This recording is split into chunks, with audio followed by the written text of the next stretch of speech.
As responsible neighbors and friends of the Venezuelan people, our goal must be to help them regain their freedom, recover their country, and restore their democracy. Columbia. President Trump holding a working dinner with Latin American leaders last night, talking about the crisis in Venezuela and trade around the world. But Mexican President Enrique Peña Nieto, who will leave office actually next year, was nowhere in sight. So here to weigh in on this is former Trump Hispanic Advisory Council member and Fox News contributor Steve Cortes. Hey, Steve, great to see you again. Good morning, Ainsley. Thanks for having me. So what do you make of that? The president of Mexico wasn't there. Well, you know, I think it's a shame. I think he should have been there. Now, he's on his way out of office, so that might partially explain it.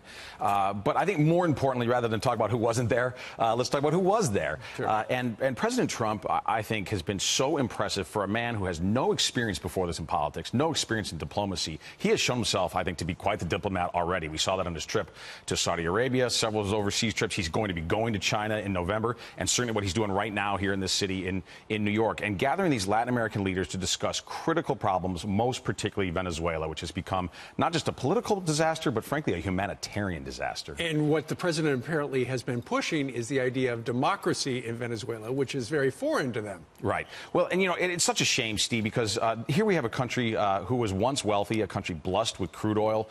We get, the United States, presently 10% of our crude that we consume from Venezuela. So a country that should be doing well. Venezuela, by the way, I would say to those on the left, those who want the United States to creep towards socialism, Venezuela, sadly, is the poster boy for exactly what we don't want to become. There's actual hunger right now in Venezuela. I mean, it's sad. How is but that is the possible? end game of socialism. It just is. Do you think that we should step in? There was an article I read this morning that alluded to the president saying if this dictator if he doesn't step down or he doesn't change what's happening there in Venezuela, that we should step in. Do you think we should? Well, not militarily. I don't think we have a strategic military interest there, although President Trump has said that's not off the table necessarily, but perhaps more aggressive in terms of sanctions, particularly exporting of oil. So what I think the president was doing most of all last night, and what my sources tell me he was doing more than anything, was trying to gather support from the other Latin American leaders, from Colombia, Peru, Brazil, Panama, all countries which have great relationships with the United States, was to perhaps to get their support for potentially